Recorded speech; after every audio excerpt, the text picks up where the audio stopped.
जय नमस्कार दोस्तों, कैसे हैं आप सभी। एक बार फिर से आप सभी लोगों का स्वागत है राष्ट्रीय एवं अंतरराष्ट्रीय करंट अफेयर्स की हमारी सीरीज में, जो टोटल 20 लेक्चर की सीरीज है और उसमें ये है लेक्चर नंबर 10। आपको पता है कि हर लेक्चर में हम लोग कितने एमसीक्यूज को कंप्लीट करते हैं, 50 एमसीक्यू को कंप्लीट करते हैं।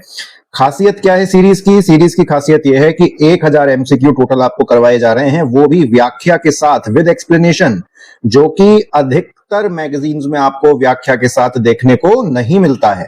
और जितनी भी करंट अफेयर की मैगजीन आप मार्केट से उठाएं, चाहे वो स्पीडी की हो या वो एड्यूटेरिया की हो, इसमें बहुत सारा करंट ऐसा होता है, मतलब समझ लीजिए 1000 में से 600-700 प्रश्न ऐसे होते हैं जो आपके काम के नहीं होते, एमपीपीएससी रेलेवेंट नहीं होते हैं, ठीक है। तो उसमें कचरा भी आपको पढ़ना पड़ता है, तो वो कचरा भी हमने साइड कर दिया है, क्योंकि आपके लिए केवल और केवल इंपॉर्टेंट टॉपिक्स, इंपॉर्टेंट क्वेश्चंस को छांट के सीरीज में लाया जाता है।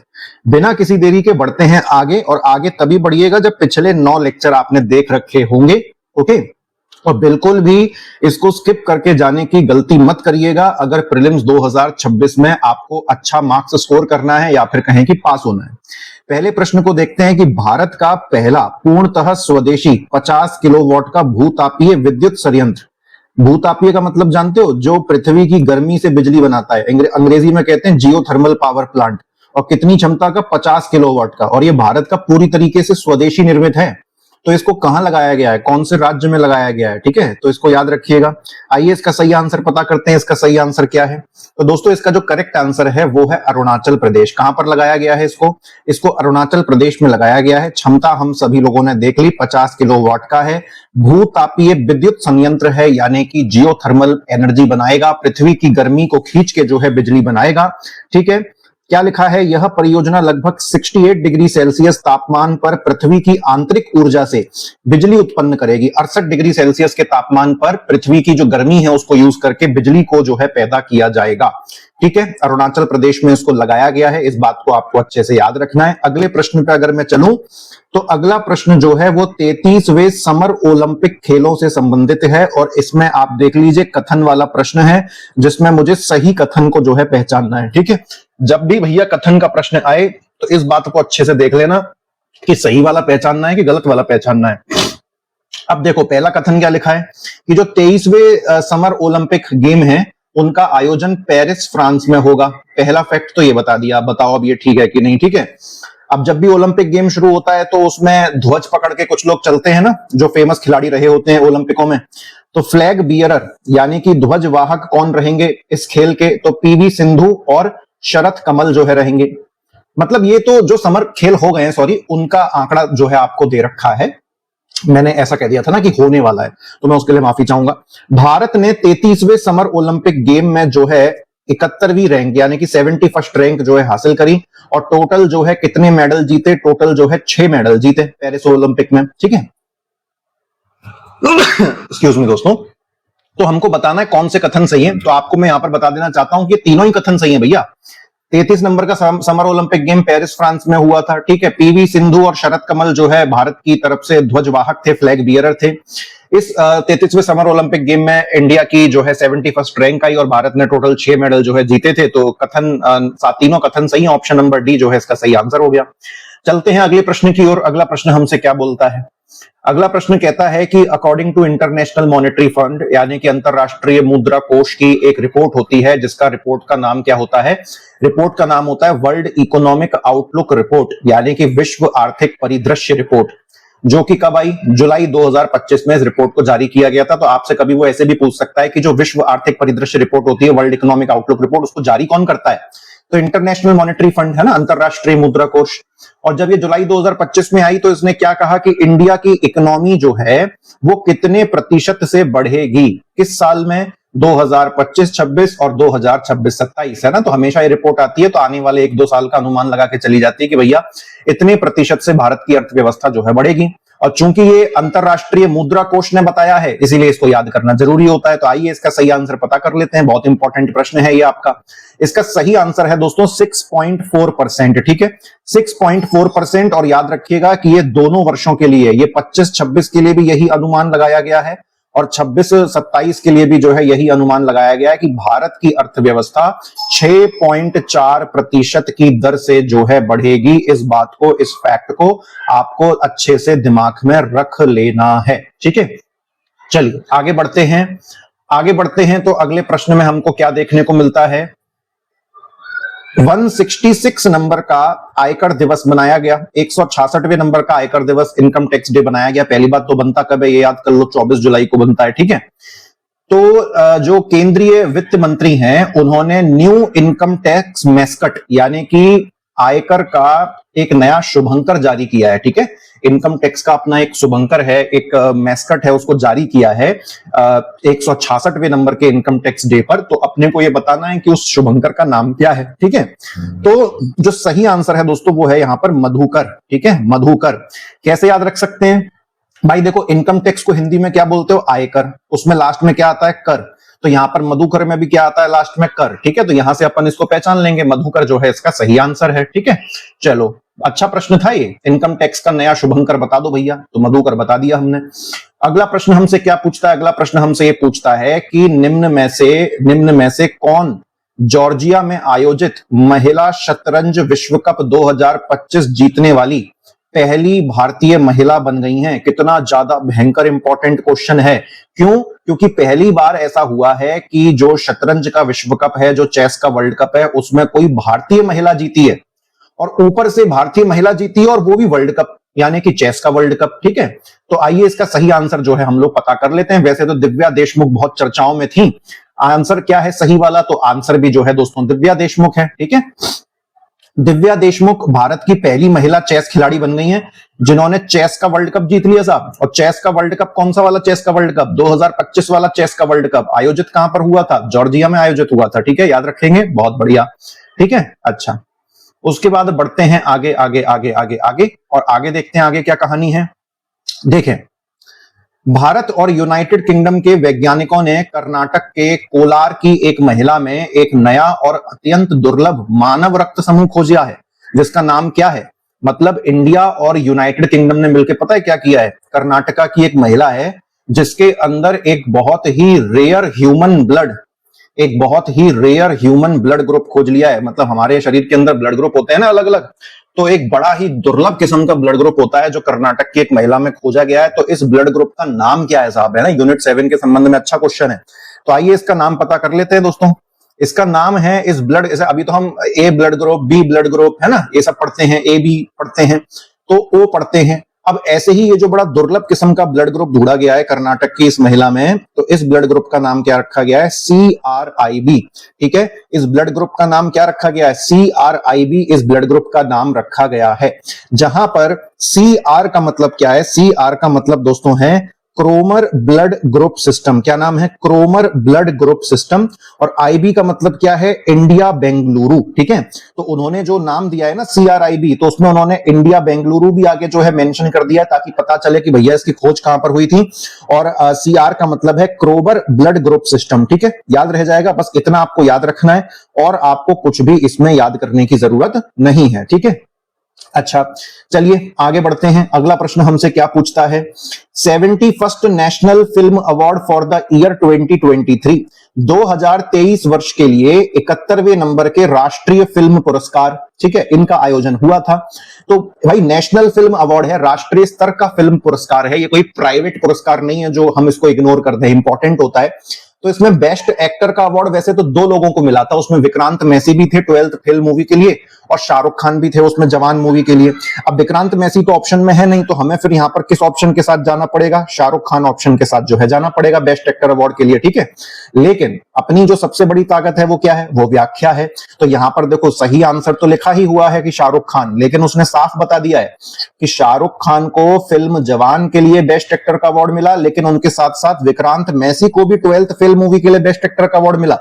अब चूंकि दिए गए विकल्पों में केवल शाहरुख खान का नाम है तो इसलिए सही उत्तर वही माना जाएगा, सीधी सी बात है।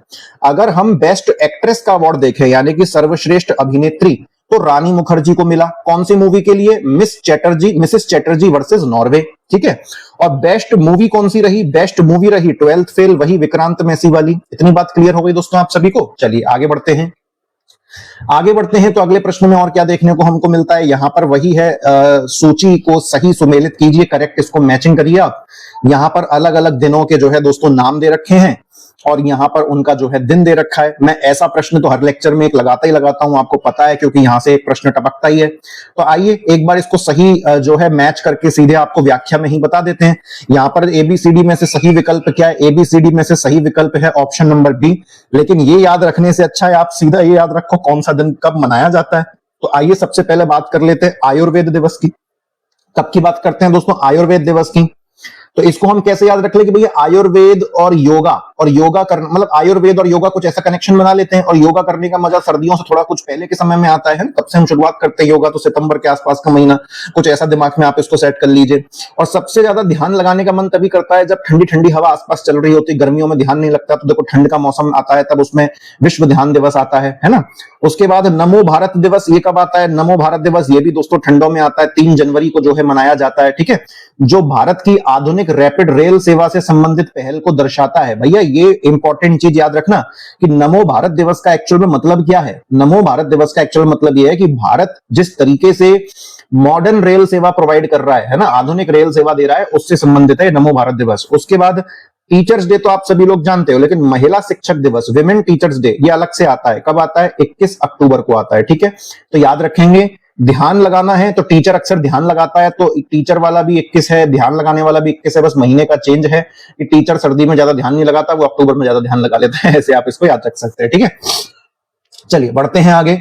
अगला क्या कहता है भैया हमसे, अगला हमसे कहता है कि विजय शर्मा जिनका हाल ही में देहांत हुआ, ये जो है इंटरनेशनल, ये मतलब निम्नलिखित, यहां पर ये जो आपको 4 ऑप्शन दे रखे हैं ना, ये इंटरनेशनल क्लाइमेट एग्रीमेंट से संबंधित कुछ सम्मेलन हैं, उनके ऑप्शन दे रखे हैं। यानी कि अंतरराष्ट्रीय जलवायु से संबंधित कुछ समझौते हैं जिनके नाम यहां पर आपको दे रखे हैं। इतनी बात क्लियर हो गई, क्योंकि ये सारे ही नाम आप देखोगे तो इंटरनेशनल लेवल पर क्लाइमेट चेंज को लेकर जो भी समझौते हुए हैं पास्ट में, वो सारे नाम हमको यहां पर दे रखे हैं। तो यहां पर हमसे वो पूछता है कि विजय शर्मा जिनका हाल ही में देहांत हुआ है, वो इनमें से कौन से जलवायु समझौते के एक प्रमुख निर्माता, एक की आर्किटेक्ट थे और बहुत अहम भूमिका उसमें उन्होंने निभाई थी। तो आइए विजय शर्मा जी से संबंधित आपको जो है हम सही यहां पर आंसर बता देते हैं। यहां पर दोस्तों जो सही आंसर है वो है क्योटो प्रोटोकॉल। क्या नाम है, क्योटो प्रोटोकॉल, बहुत ही ज्यादा इंपॉर्टेंट, ठीक है। तो क्योटो प्रोटोकॉल के निर्माण से संबंधित हैं विजय शर्मा, जिनका जुलाई 2025 में अमेरिका में निधन हो गया, ठीक है। ये एक बात याद रखिएगा, ये 1974 बैच के आईएएस अधिकारी थे, ठीक है। और ये भारत के पूर्व मुख्य जलवायु वार्ताकार यानी कि चीफ क्लाइमेट नेगोशिएटर थे। मतलब भारत की तरफ से जलवायु परिवर्तन के लिए अगर कुछ बातचीत होनी है तो उसमें सबसे आगे इनका नाम होता था, ये रोल होता है चीफ क्लाइमेट नेगोशिएटर का। उन्होंने 1997 में जब क्योटो प्रोटोकॉल को अंतिम रूप देने में महत्वपूर्ण भूमिका निभाई थी, ठीक है। जब 1997 में क्योटो प्रोटोकॉल हुआ तो उसमें एक बहुत इंपॉर्टेंट रोल उन्होंने जो है निभाया था विजय शर्मा जी। हाँ, बाकी आपको ये नहीं पढ़ने की जरूरत कि संयुक्त सचिव थे क्या थे, बस इतना आपको याद रखना है विजय शर्मा जी का संबंध किससे था, तो क्योटो प्रोटोकॉल से था, ठीक है। अच्छा, आगे बढ़ते हैं, अगला प्रश्न देखते हैं। अगला प्रश्न हमसे क्या पूछता है साहब, तो अगला प्रश्न हमसे पूछता है कि भारत में सर्वप्रथम हिंदी माध्यम में एमबीबीएस कॉलेज की जो है शुरुआत इन निम्नलिखित में से कहां हुई। तो देखो इसका सही आंसर है दोस्तों जबलपुर, क्योंकि मध्य प्रदेश ने ही सब, अगर राज्य स्तर पे आप देखो तो राज्य स्तर पे मध्य प्रदेश ने ही जो है सबसे पहले इस चीज की शुरुआत करी थी, काहे की कि भैया हिंदी मीडियम में एमबीबीएस करवाने की शुरुआत, ठीक है। लेकिन उसके हालात बड़े खराब निकलते दोस्तों नजर आ रहे हैं, ठीक है। अच्छा, अब देखो हिंदी मीडियम में एमबीबीएस कॉलेज शुरू हुआ है, ठीक है। कहां पर शुरू हुआ है, जबलपुर में शुरू हुआ है, ये बात हमको पता है, ठीक है। अच्छा, इसमें सीटें कितनी होंगी, 50 एमबीबीएस की सीटें होंगी, ग्रामीण इलाकों से बच्चे आ सके, हिंदी भाषा में एमबीबीएस कर सके, ये सारी बात जो है यहाँ पर हमको देखने को मिलती है। लेकिन सक्सेस रेट अभी तक इसका कुछ खास जो है दोस्तों देखने को नहीं मिल पा रहा है। हालांकि ये तो अभी पता चलेगा आगे।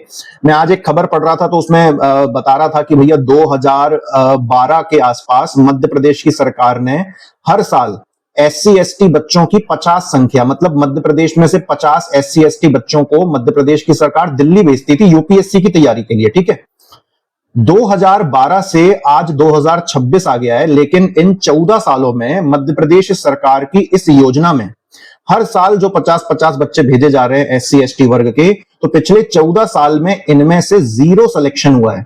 तो अब सरकार कह रही है कि भैया अब हम नहीं करने वाले इतना काम, अब हम 2-2 साल नहीं पढ़ाएंगे आपको, अब हम सिर्फ आपको 1 साल पढ़ाई के लिए पैसा देंगे, अगली साल हम आपको पढ़ाई का पैसा तभी देंगे जब आप कुछ कम से कम प्रीलिम्स तो निकाल के बताओ भैया कि सरकार योजना चला रही है तो आप उसका गलत उपयोग करते जा रहे हो। SC ST का भला करना है, लेकिन सरकार भी कह रही है कि भैया 14 साल से भला कर रहे हैं, कम से कम एक सिलेक्शन तो दे देते कहीं ना कहीं खराब से खराब रैंक पर, लेकिन 0 सिलेक्शन, ना प्रीलिम्स निकल पा रहे हैं, प्रीलिम्स निकल रहा है, मेंस तक ज्यादा से ज्यादा व्यक्ति पहुंचा है, इंटरव्यू तक भी नहीं पहुंच रहा है। तो सरकार अब बहुत ज्यादा स्ट्रिक्ट हो गई है, बोल रही है भैया कि अब तो मध्य प्रदेश की इस योजना में SC ST के जिन बच्चों को हम सेलेक्ट करते हैं ना, उनके लिए भी पहले टेस्ट कंडक्ट करवाएंगे कि इनमें से कितने लायक हैं आगे भेजे जाने के लिए। नहीं तो पता चला कि भैया MP के अंदर केवल 50 SC ST तो है नहीं, तो जो बेचारे होशियार 50 SC ST हो सकते थे वो बेचारे चुने नहीं गए, किसी और को ही चुन के भेज दिया गया। तो ये सेलेक्ट नहीं हो पा रहे, तो इनकी जगह कोई और अच्छे SC ST जो पढ़ने में और बेहतर हैं उनको जो है सेलेक्ट करवा के बताएंगे। तो सरकार भी कह रही है भैया 14 साल से हम योजना चला रहे हैं तो कम से कम एक सिलेक्शन तो दे दो, और अगर तुम नहीं दे पा रहे तो हम तुम्हारी जगह दूसरे SC ST बच्चों को लेके आएंगे जो अच्छे हैं पढ़ने में, वो कम से कम हमको सिलेक्शन ला के देंगे। तो भैया घूम फिर के हर व्यक्ति सिलेक्शन को ही लेके परेशान है ना, जिंदगी पूरी की पूरी काय पे अटक गई है, सिलेक्शन सिलेक्शन और सिलेक्शन पे अटक गई है। चलिए कोई बात नहीं, क्योंकि सरकारी नौकरी एक आसान तरीका है अमीर बनने का, है ना, लोग इसको ऐसे ही देखते हैं। क्योंकि बिजनेस करोगे तो बहुत सारा पैसा लगाना पड़ेगा, जिंदगी भर उसमें उसको सींचना पड़ेगा, इससे अच्छा 1-2 साल दिन रात लगा के पढ़ लो, रातों रात अमीर हो जाओगे। साफ शब्दों में बात कह रहा हूं, कोई समाज सेवा करने के लिए तो पढ़ नहीं रहा। आज किसी को भी बोल दो कि बेटा तू कल डिप्टी कलेक्टर बनेगा, ठीक है, बोले हाँ मजे आएंगे, बोले हाँ बहुत मजे आएंगे, देश की सेवा करूंगा, राज्य की सेवा करूंगा। तो बोले एक काम कर, जब तू डिप्टी कलेक्टर बनेगा तो तेरी जो सैलरी आएगी, तो सैलरी अगर तेरी 70,000 है तो हम तुझे केवल 10,000 रुपए देंगे, ठीक है। अब बता कितनी सेवा करेगा राज्य की, समाज की? तो ऐसी तैसी सेवा नहीं करेगा वो। तो सेवा के लिए कोई नहीं जा रहा, सबको अपना फ्यूचर सेट करना है, सब इसीलिए जाते हैं। बाकी सब फालतू की बातें होती हैं, दिमाग चलाते हैं, खुपी दौड़ाते हैं, इधर उधर की बातें करते हैं, है ना, लेकिन जाते सब अपना फ्यूचर सेट करने के लिए ही है। फ्यूचर सेट करते करते समाज सेवा हो जाए साइड में तो कर लेते हैं, नहीं तो बस वो, इसलिए तो कहते हैं ना कि व्हाट इज इंटरव्यू, इंटरव्यू क्या है? तो वो interview is a conversation between the two lawyers. ये कहा जाता है कि इंटरव्यू दो झूठे लोगों के बीच हुई वार्तालाप को कहते हैं, जहां पर प्रश्न पूछने वाला भी झूठे टाइप के प्रश्न पूछता है और उत्तर देने वाला तो इतना झूठ बोलता है कि पूछो मत। हालांकि चलो उसमें कोई दिक्कत वाली बात थोड़ी ना है, जिंदगी लोग अपने करियर सेट करने के लिए कुछ भी करने को तैयार है, तो हम तो भैया पढ़ाई करके अपना करियर सेट करने किसी का क्या बिगाड़ रहे हैं। जिंदाबाद, कंटिन्यू, ठीक है। चलो, अपने को पता है फॉरेस्ट रिपोर्ट लेटेस्ट वाली कौन सी है, 2023 वाली, है ना, और 18वें नंबर की वो रिपोर्ट है 2023 वाली फॉरेस्ट रिपोर्ट। इतनी बात क्लियर है। उसके संबंध में आपको कथन पढ़ने, और जब भी कथन का प्रश्न आए भाई बहुत मारूंगा अगर आपने ये नहीं पढ़ा कि वो करेक्ट पूछ रहा है या इनकरेक्ट पूछ रहा है, ठीक है। मेरे पास आ मत जाना अगर क्वेश्चन गलत हो गया और आपने ढंग से गलती से भी ये मत मुझे मैसेज कर देना कि सर हम जल्दबाजी में गलत कर आए, तो कोई जिंदगी में आपको मारे नहीं मारे, मैं फोन में घुस के आपकी मार लगा दूंगा अच्छे से, क्योंकि हमेशा आप जल्दबाजी करते हो, नॉलेज लेके जाते हो, मेहनत करके जाते हो, लेकिन मूर्खता की वजह से अपने नंबर आप गवा देते हैं। लगातार हमने कथन वाले प्रश्न में व्यक्ति ये मान लेता है कि वो करेक्ट स्टेटमेंट ही पूछ रहा होगा, सत्य कथन पूछ रहा होगा। क्यों भैया, तुमने बनाया है कि प्रश्न की वो सत्य कथन पूछ रहा होगा? सत्य कथन नहीं, वो कभी कभार असत्य कथन भी पूछ लेता है, ये देख लो यहाँ पर, ठीक है ना। तो असत्य कथन की पहचान करनी है। आओ सबसे पहले पहला कथन क्या है कि अगर मैं क्षेत्रफल के अनुसार देखूं कि सबसे ज्यादा फॉरेस्ट कहां पर है, वनावरण कहां पर है, तो मध्य प्रदेश दिखता है नंबर 1 पे, अरुणाचल प्रदेश दिखता है, छत्तीसगढ़ दिखता है तीसरे नंबर पे, तो ठीक सा लग रहा है। फिर अगला कहता है कि मिजोरम जो है, Mizoram is the state with highest increase in forest cover, कि सर्वाधिक अगर जंगल कहीं पर वृद्धि हुई है तो मिजोरम में हुई है, मिजोरम है वो राज्य। तीसरा क्या कहता है कि अगर आप प्रतिशत के नजरिए से देखोगे तो भी मिजोरम सबसे ज्यादा आगे है। और फिर कहता है कि अगर आप ये देखोगे कि सबसे ज्यादा मैंग्रोव जंगल कहां पर है, मैंग्रोव फॉरेस्ट कहां पर है, तो वो आपको अंडमान निकोबार में देखने को मिलेंगे। आइए इसका सही आंसर पता कर लेते हैं दोस्तों। यहां पर सारे कथन सही हैं, बस तीसरा वाला कथन जो है दोस्तों गलत है, कि मिजोरम जो है प्रतिशत के मामले में सबसे ज्यादा फॉरेस्ट कवर लेके बैठा है। बस ये कथन गलत था, बाकी सारे कथन दोस्तों वहां पर सही थे। और हमको गलत कथन जो है पहचानना था, और गलत कथन हमने पहचान लिया है कि प्रतिशत की नजरिए से वन वृद्धि में, फॉरेस्ट इंक्रीज में मिजोरम आगे नहीं है। प्रतिशत के नजरिए से लक्षद्वीप सबसे ज्यादा आगे है। प्रतिशत का मतलब होता है कि कोई भी इलाका कितना बड़ा है और उसके साइज के हिसाब से कितने इलाके में वहां पर वन मौजूद हैं। तो अगर तुम्हारा इलाका है 10 और तुम्हारे 9 इलाके पर वन मौजूद हैं, तो प्रतिशत के हिसाब से 90% तुम फॉरेस्ट लेके बैठे हो, तो प्रतिशत के हिसाब से लक्षद्वीप आगे है, ठीक है। और जिसमें सर्वाधिक वृद्धि हुई है फॉरेस्ट कवर में, उसमें मिजोरम आगे है। बाकी टोटल फॉरेस्ट के हिसाब से तो ये ऑप्शन बिल्कुल सही दे रखा है, और मैंग्रोव फॉरेस्ट भी सबसे ज्यादा अंडमान निकोबार में, ये सही दे रखा है। केवल तीसरा वाला ऑप्शन जो है वहां पर गलत था। चलते हैं अगले वाले की ओर। अगला वाला क्या पूछता है? ये पूछता है कि पुरुष वाला जो T20 वर्ल्ड कप है उसमें निम्नलिखित में से किस देश ने सबसे पहली बार क्वालिफाई किया था? सबसे पहली बार क्वालिफाई किया था इटली लग रहा है मुझे तो, क्योंकि बांग्लादेश को तो बैन कर दिया था, तो बांग्लादेश की जगह पर किसी ना किसी देश को क्वालिफाई करवाया था। फिर आइए देख लेते हैं इसका सही आंसर। जी हां दोस्तों, बिल्कुल करेक्ट है, इटली है।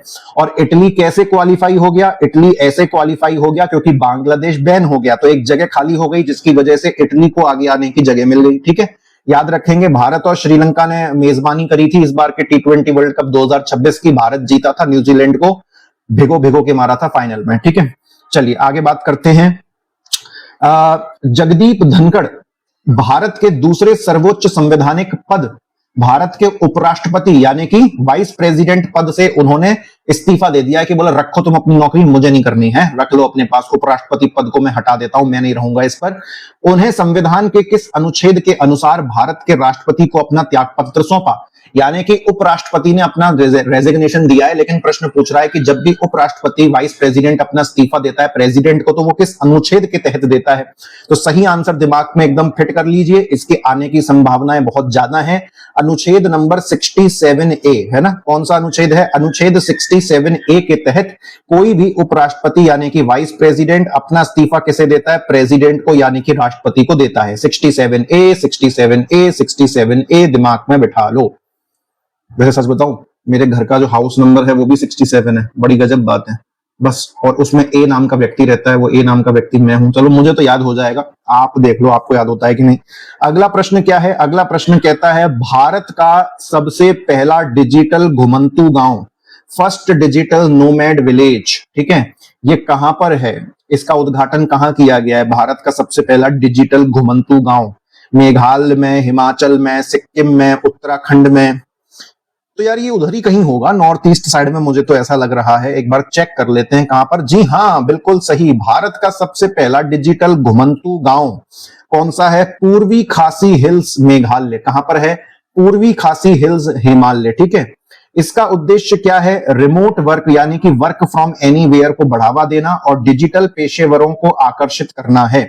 यह पहल पर्यटन को बढ़ावा देने के साथ साथ स्थानीय अर्थव्यवस्था को भी मजबूत करेगी। मतलब यहाँ के लोगों को सरकार हाई स्पीड इंटरनेट देगी, काम करने की सुविधाएं देगी, ताकि यहाँ के लोग इतने दूर दराज होने के बावजूद भी वर्क फ्रॉम होम करके अपना अच्छा खासा जीवन यापन कर सकें। ठीक है, चलो कोई बात नहीं, आगे बढ़ते हैं अगले प्रश्न की ओर। अगला प्रश्न क्या पूछता है?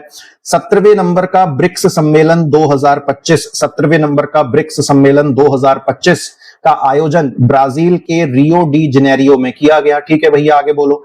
निम्न में से कौन सा देश 2026 में ब्रिक्स की अध्यक्षता करेगा और 18वें ब्रिक्स सम्मेलन की मेजबानी करेगा?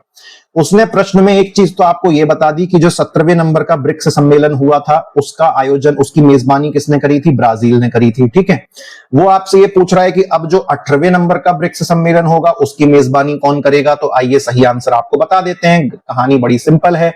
कौन आयोजन करने वाला है इसका? भारत जो है इसका आयोजन करने वाला है। आयोजन इसका जो है आप यहां पर देखें कि ब्रिक्स के 17वें सम्मेलन के बाद इंडिया जो है 1 जनवरी से इस जो 18वां ब्रिक्स सम्मेलन है उसकी अध्यक्षता को, उसकी चेयरमैनशिप को एक्सेप्ट करेगा, ग्रहण करेगा। ठीक है, और मेजबानी भी भारत ही कर रहा है, जब होस्ट उसको कर रहा है तो। और ये चौथी बार होगा जब ब्रिक्स की अध्यक्षता भारत कर रहा है। ठीक है ना, भारत इससे पहले ब्रिक्स की अध्यक्षता कब कब कर चुका है? 2012 में कर चुका है, फिर 2016 में कर चुका है, 2021 में कर चुका है, और अब मौका कब मिला है? अब चौथी बार मौका मिला है 2026 में। बढ़ते हैं अगले प्रश्न की और ये भी वही है, सही सुमेलित कीजिए, है ना, मैच द फॉलोइंग करेक्ट वाला मैच करो। अल्टीमेट नंबर का, अल्टीमेट नंबर क्वेश्चन है, very very very very very important question है दोस्तों। ठीक है, क्यों? क्योंकि ये सीधा सीधा यूनिट नंबर 7 उपग्रह वाले, सैटेलाइट वाले टॉपिक से जो है संबंधित है। आइए प्रश्न को सॉल्व करने का जो है हम लोग प्रयास करते हैं। ठीक है, अब जैसे कि ये EOS-09 मिशन, ये बड़ा इंपॉर्टेंट मिशन है भैया। ठीक है, मैच करवा देते हैं आपको। वैसे तो इसका संबंध मुझे इससे लग रहा है C60 से, और अगर मैं गलत नहीं हूं तो अब देखो, मैं यूनिट नंबर 7 तो पढ़ाता नहीं हूं, लेकिन मुझे ऐसा याद आ रहा है, आप चाहो तो एक बार गूगल पे वेरीफाई कर लेना कि ये जो EOS-09 है ना, ये इसरो का 100वें नंबर का मिशन है। ये इसरो का 100 नंबर का मिशन है भाई। अरे तुम लोग क्या वेरीफाई करोगे, फिर मेरे ऊपर डाल दोगे कि भाई आप ही करो, मैं खुद ही कर लेता हूं। इसरो का 100वां मिशन क्या है? नहीं, ये नहीं है, ये नहीं है इसरो का 100वां मिशन। इसरो का 100वां मिशन था ये वाला, कहां गया, ये दिख रहा है, ये NVS-02 सैटेलाइट। इसीलिए अपन ने बढ़िया किया, कंफर्म कर लिया ना, तुक्का बाजी का तो काम ही नहीं रखना चाहिए जिंदगी में। ये था इनका 100वां मिशन, NVS-02 मिशन, और ये GSLV F-15 रॉकेट से जो है छोड़ा गया था। ठीक है, NVS-02 मिशन। ठीक है, इसको मैं यहां पर लिख दूं, एक बार याद कर लो, इसको अच्छे से दिमाग में बिठा लो। इसरो का, पहले इसको मिटा दूं, नहीं तो इसमें रायता अलग फैलेगा। इसरो का 100वें नंबर का मिशन, इसरो का 100वें नंबर का मिशन कौन सा था? NVS-02 और जिसे कौन से रॉकेट से ऊपर भेजा गया? तो GSLV-15 से जो है इसको ऊपर भेजा गया। ठीक है ना, तो ये तो रट लो अच्छे से। ये तो आपको AKS के टेस्ट सीरीज में भी हमने शुरुआत में ही प्रश्न डाला हुआ है, मुझे ऐसा याद आ रहा है। नहीं 1000% डाला हुआ है, बिल्कुल मुझे याद आ रहा है, क्योंकि ये प्रश्न आने की बहुत भयंकर वाली संभावना है यार। चलो आओ, पहले तो मैं आपको मैच द फॉलोइंग करवा देता हूं। इसका मैच द फॉलोइंग याद रखना भैया दिमाग में। ठीक है, मैच द फॉलोइंग क्या है, देखो। EOS-09 का संबंध किससे है? PSLV-C61 से है। ठीक है, PSLV-C61 से। फिर CMS-03 का संबंध किससे है? LVM-3M5 से। स्पेस डेक्स मिशन का संबंध किससे है? तो PSLV-C60 है ना। तो आगे क्या है? ESA प्रोब 3 मिशन का संबंध किससे है? PSLV-59 है ना। यहां पर ESA का मतलब है यूरोपियन स्पेस एजेंसी, इसको अपन याद रखेंगे अच्छी तरीके से। तो कुछ भी आप इसमें ट्रिक बना के आप इसको याद रखने का प्रयास कर सकते हो, जैसे कि स्पा डेक्स है ना। मान के चलो आप स्पा लेने गए थे, स्पा का ये बाल वगैरह का जो स्पा लेते हैं ना, बाल वगैरह अच्छे हो जाएं, तो बालों का आप स्पा लेने गए थे, तो किसी ने आपसे पूछा कि आपका स्पा जो है कैसा रहा, तो आपने बोला सही 60 रहा। इंदौर की भाषा में क्या कहते हैं? सही 60 कहते हैं। अगर कोई चीज बढ़िया होती है तो इंदौरी लोग कहते हैं सही 60।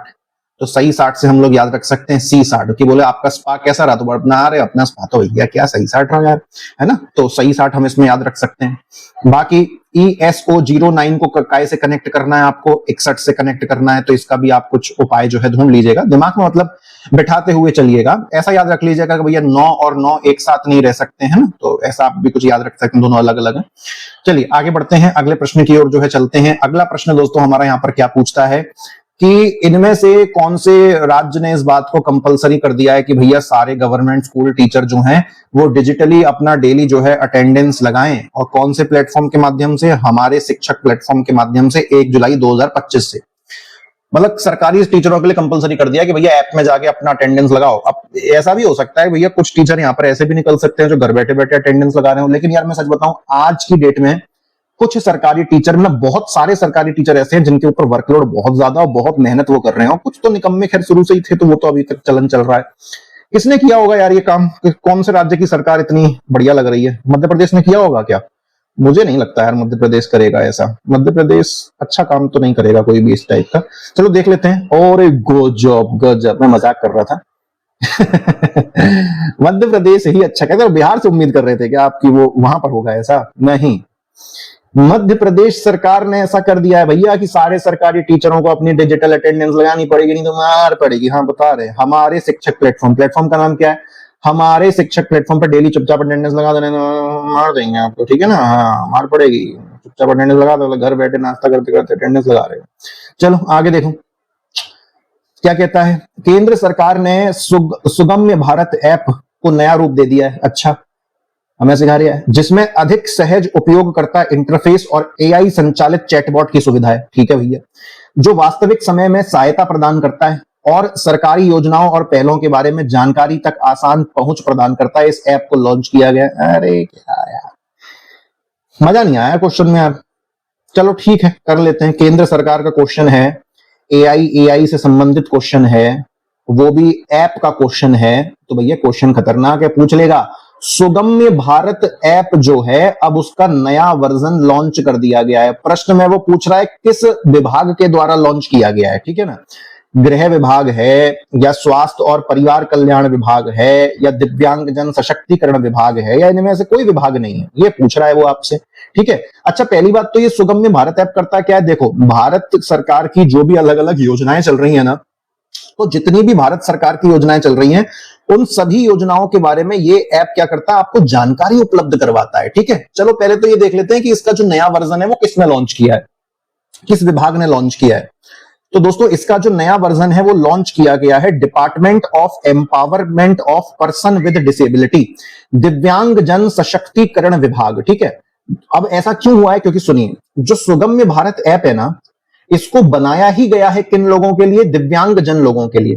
इसको बनाया ही गया है किन लोगों के लिए? इसको बनाया ही गया है दिव्यांग जन लोगों के लिए, पर्सन विद डिसेबिलिटी के लिए, ताकि इनको सही टाइम पर सरकारी योजनाओं की जानकारी मिलती रहे। अन्यथा होता क्या है कि इनको जानकारी मिल ही नहीं पाती है। खासतौर पे दिव्यांगजन लोगों के साथ जो वरिष्ठ नागरिक होते हैं, सीनियर सिटीजन्स, उनके लिए भी इस ऐप को बनाया गया है, क्योंकि दिव्यांगजन कोई व्यक्ति है ना, डिसेबल्ड व्यक्ति है या कोई वरिष्ठ नागरिक है, ये दो ही कैटेगरी ऐसी हैं जो जिनको कठिनाई होती है किसी योजना के बारे में पता करने में। ठीक है ना। तो सुगम्य भारत ऐप आप याद रखिएगा। आगे बढ़े दोस्तों, तो अगला क्या देखने को मिलता है? जो अपना जीएसटी डिपार्टमेंट है ना, या फिर कहें कि जो अपना जीएसटी टैक्स है, उसने रिकॉर्ड तोड़ दिया है भाई, उसने रिकॉर्ड तोड़ दिया है। अभी 1 जुलाई 2025 को जीएसटी को कितने साल पूरे हुए? 8 साल पूरे हुए, और अभी तक, आज तक इतना भयंकर जीएसटी का कलेक्शन नहीं हुआ जितना अब की बार हुआ। 2024-25 का जो साल बीता है ना, उसमें अब तक के जीएसटी कलेक्शन के सारे रिकॉर्ड टूट गए हैं, और ईयरली ग्रोथ 9.4% की वार्षिक वृद्धि को दर्शाया है। आप तो सीधा सीधा बताओ कि भैया कितने लाख करोड़ का जीएसटी कलेक्ट हुआ है? तो यार ये 22-17, ये तो कम महसूस हो रहा है। 34-38 में से ही कुछ हुआ होगा, बहुत भयंकर जीएसटी कलेक्ट हुआ। अरे यार, मेरे आज प्रश्न गलत हो रहे हैं, मुझे मजा नहीं आ रहा आज। ठीक है, चोट हो गई आज मेरे साथ। देखो, सही आंसर क्या निकल के आया है? सही आंसर निकल के आया है दोस्तों 22 लाख करोड़। 22 लाख करोड़ का जीएसटी कलेक्ट हुआ है 2024-25 में, जो अभी तक का रिकॉर्ड तोड़, आर पार जिला पार रिकॉर्ड बना है। ठीक है। और वर्ष दर वर्ष, यानी कि ईयर टू ईयर कितनी वृद्धि को दर्शाता है? 9.4% की वृद्धि को दर्शाता है। बहुत बढ़िया भैया, खूब पैसा कलेक्ट करो और फिर करप्शन करो, है ना। जनता को तो कुछ मिलना नहीं है, तो हम काहे लिए याद करें ऐसे क्वेश्चनों को। चलिए, फॉरेस्ट रिपोर्ट का प्रश्न एक बार फिर से आता है हमारे सामने, और अब की बार हमको करेक्ट स्टेटमेंट पहचानना है। पिछली बार हमको गलत वाला पहचानना था ना, अब की बार सही वाला पहचानना है। 2023 की सबसे लेटेस्ट फॉरेस्ट रिपोर्ट हमारे पास है, ये 18वें नंबर की रिपोर्ट है, बहुत सही चीज है। और अगर मैं इस 2023 की रिपोर्ट को पढ़ता हूं, तो हमारे देश का जो वनावरण है, फॉरेस्ट कवर, उसमें 156 किलोमीटर स्क्वायर की वृद्धि हुई है, ये भी सही लग रहा है। इंडिया का फॉरेस्ट कवर भारत के कुल क्षेत्रफल का 19.86% है। यार ये मुझे गलत लग रहा है, क्योंकि 21 पॉइंट कुछ के आसपास था ना। तो सही कथन तो फिर ओनली 1 और 2 नजर आ रहा है। आइए देख लेते हैं। आज अपना दिन तो वैसे ही सही नहीं है, अब बढ़िया है, इतना भी दिन क्या खराब होगा भैया, है ना। तो पहले के अपने दोनों कथन ठीक है, और ये 19.86% नहीं है भारत के क्षेत्रफल का, ये भारत के कुल क्षेत्रफल का 21.6% है। कितना है? 21.6%। इंडिया में इतने प्रतिशत इलाके पर फॉरेस्ट देखने को मिलते हैं। चलते हैं अगले प्रश्न की ओर। अगला प्रश्न हमसे क्या कहता है कि सक्षम 3000 advance data centre switch come router designed for next generation digital infrastructure. भैया देखो, सक्षम 3000 नामक एक तकनीक है, ये एक डेटा सेंटर है जो कि स्विच कम राउटर टेक्निक पे जो है काम करता है। ये सब आपको समझने की जरूरत नहीं है, बस इतना याद रखो कि डेटा सेंटर है, डेटा का संग्रहण किया जाता है, कलेक्शन ऑफ डेटा किया जाता है। यहाँ पर नाम है इसका सक्षम 3000। तो बता दो भैया कि इसको बनाया किसने है सक्षम 3000 को? देखें, चलिए देखते हैं किसने बनाया होगा सक्षम 3000 को। आइए आंसर पता लगाते हैं। तो दोस्तों, सक्षम 3000 को तैयार किया गया है सी डॉट के द्वारा, यानी कि centre for development of telematics, centre for development of telematics C dot के द्वारा जो है इसको तैयार किया गया है। किसे? सक्षम 3000 को। और आप देखिए इसकी स्पीड कितनी बेहतरीन है, 25.6 टीबीपीएस। अभी तक भारत में केबीपीएस तो ढंग से आ नहीं पाती है, यहां पर टीबीपीएस में स्पीड आ रही है। 5G 6G नेटवर्क का यूज करेगा, क्लाउड कंप्यूटिंग का यूज करेगा, एआई का उपयोग करेगा, और जो हमारा आत्मनिर्भर भारत प्रोग्राम है उसके तहत इसको बनाया गया सक्षम 3000। यूनिट नंबर 9 का बहुत ही पका पकाया लपक के प्रश्न है, सी डॉट के द्वारा जो है इसको बनाया गया है। ठीक है, आप लोगों को कमेंट में दोस्तों आंसर करना है, इस प्रकार से आंसर करके आपको लिखना है कि ये जो सी डॉट नामक संस्थान है ये है कहां पर। ठीक है, एग्जाम में पता चला यही प्रश्न चिपक गया। चलो आगे बात करते हैं अगले प्रश्न की ओर। अगला प्रश्न क्या कहता है, हूल दिवस संथाल विद्रोह की याद में मनाया जाता है। मतलब हूल दिवस 1855 के संथाल विद्रोह के याद में मनाया जाता है, जिसे कई आदिवासी इतिहासकार भारत का पहला स्वतंत्रता संग्राम भी मानते हैं, जो 1857 के विद्रोह से पहले का है। हूल दिवस हर साल कब मनाया जाता है? तो भैया 1857 की क्रांति से 2 साल पहले जो संथाल विद्रोह हुआ था, संथाल रिबेलियन, उसको कई इतिहासकार जो है भारत का पहला स्वतंत्रता संग्राम, फर्स्ट वॉर ऑफ इंडिपेंडेंस के नाम से भी जानते हैं। तो ये जो हूल दिवस बनाया जा रहा है उस संथाल विद्रोह की याद में, इसको हर साल कब मनाया जाता है? तो आइए इसका सही आंसर हम आपको बता देते हैं। तो इसका सही आंसर दोस्तों क्या है, 30 जून। ठीक है, जून की गर्मी हो रही थी, 30 अंग्रेजी सैनिक हमारे सामने थे, 30 के 30 को हमारे लोगों ने जो है निपटा दिया। ऐसे तरीके से आप इसको याद कर लीजिए। जो संथाल विद्रोह है ये हिस्ट्री में आपसे, मॉडर्न हिस्ट्री में आपसे प्रश्न बन सकता है कि संथाल विद्रोह का नेतृत्व, संथाल विद्रोह को लीड किसने किया था? तो सिधू मुर्मू और कान्हू मुर्मू ने। ठीक है, सिधू मुर्मू और कान्हू मुर्मू, इन दोनों ने जो है संथाल विद्रोह को लीड किया था, उसका नेतृत्व जो है किया था।